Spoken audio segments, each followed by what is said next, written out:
Physicians disease के सही कारण को जानने के लिए लेबोरेटरी में कुछ टेस्ट भी करवा सकता है।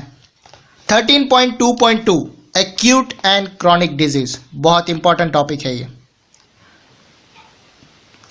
द मैनिफेस्टेशन ऑफ डिजीज, रोगों की अभिव्यक्ति अलग अलग हो सकती है और कई फैक्टर्स पर डिपेंड करती है। इनमें से सबसे ऑब्वियस फैक्टर जिससे रोग का पता चलता है वो है ड्यूरेशन। कुछ डिजीज की ड्यूरेशन कम होती है जिन्हें एक्यूट डिजीज कहते हैं। हम सभी ने एक्सपीरियंस किया है कि खांसी जुकाम बहुत कम टाइम के लिए रुकते हैं या होते हैं। दूसरी ऐसी डिजीज है जो लंबे ड्यूरेशन तक या लाइफ टाइम रहती है। ऐसी डिजीज को क्रॉनिक डिजीज कहते हैं। इसका एक एग्जाम्पल एलिफेंटाइसिस है, यानी कि ये इंडिया के कुछ पार्ट्स में बहुत कॉमन है, यानी कि जो पैर है वो एलिफेंट के पैर के जैसा बहुत बड़ा हो जाता है। एक्टिविटी 13.4 दिया गया है, survey your neighbourhood to find out. पिछले 3 महीनों में कितने लोग एक्यूट डिजीज से ग्रस्त हुए हैं? पिछले 3 महीनों में कितने लोग क्रॉनिक डिजीज से ग्रस्त हुए हैं? आपके नेबरहुड में टोटल कितने लोग क्रॉनिक डिजीज से पीड़ित हैं? क्या ऊपर के क्वेश्चन 1 और 2 के आंसर डिफरेंट है?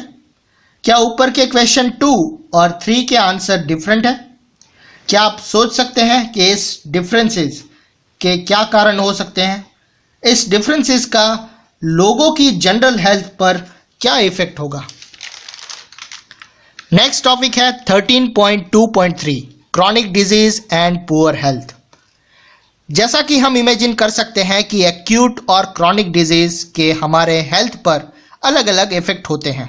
कोई भी डिजीज जो हमारे शरीर के किसी भी भाग के फंक्शन यानी कि कार्य को इफेक्ट करता है तो वो हमारी जनरल हेल्थ को भी अफेक्ट करेगा, क्योंकि जनरल हेल्थ के लिए शरीर के सभी अंगों का काम करना जरूरी है। लेकिन एक्यूट डिजीज जो बहुत कम टाइम ड्यूरेशन तक रहती है उसे जनरल हेल्थ को अफेक्ट करने का टाइम ही नहीं मिलता। लेकिन क्रॉनिक डिजीज हमारी हेल्थ को अफेक्ट ज्यादा कर सकता है। As an example, cough and cold, खांसी जुकाम के बारे में सोचो जो हम सभी को होता रहता है। हम में इससे ज्यादातर लगभग 1 वीक में ठीक हो जाते हैं और हमारी हेल्थ पर कोई ज्यादा बैड इफेक्ट नहीं पड़ता। खांसी जुकाम के कारण हमारा वजन भी कम बिल्कुल नहीं होता, हमारी सांस भी नहीं फूलती, हम हमेशा थकान भी महसूस नहीं करते।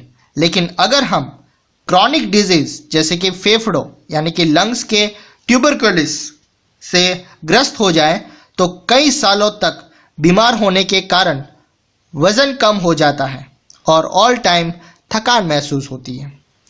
अगर आप एक्यूट डिजीज से पीड़ित हैं तो आप कुछ दिनों के लिए स्कूल नहीं जा सकते हैं, लेकिन अगर आप क्रॉनिक डिजीज से पीड़ित हैं तो हमें स्कूल में पढ़ाई को समझने में प्रॉब्लम होगी और हमारे सीखने की एबिलिटी भी कम हो जाएगी, यानी कि हम काफ़ी टाइम तक अस्वस्थ रह सकते हैं।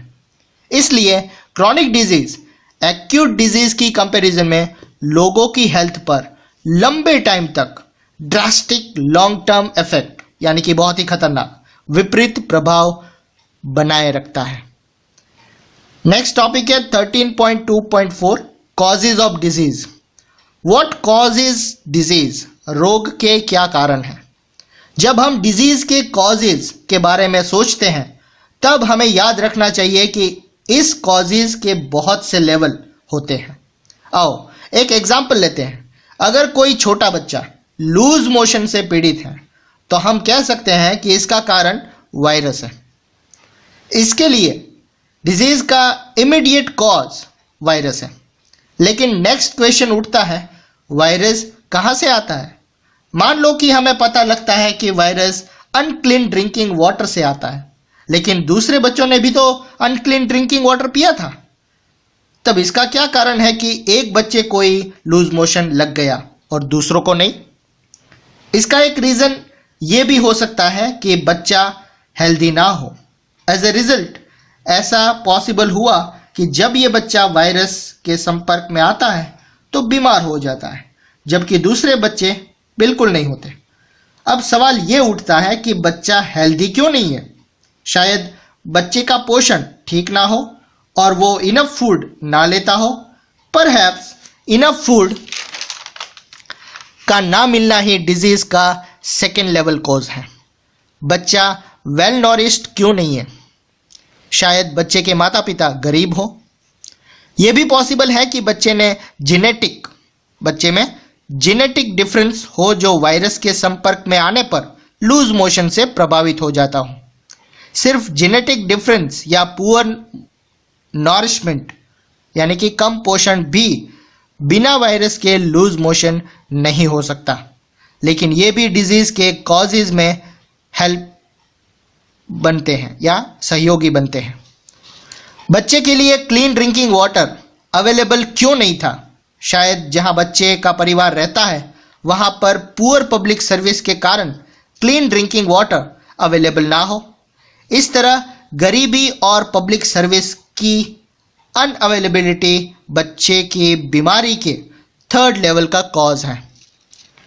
इस तरह अब ये क्लियर हो गया है कि सभी डिजीज के इमीडिएट कॉजेज और कंट्रीब्यूटरी कॉजेज होते हैं।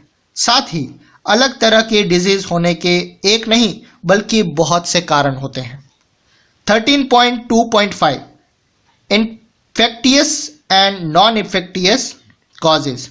हमने देखा कि जब कभी भी डिजीज के कॉजेज के बारे में सोचे तो हमें पब्लिक हेल्थ और कम्युनिटी हेल्थ रिलेटेड कॉजेज को ध्यान में रखना जरूरी होता है। हम इस बारे में और डिस्कस करते हैं।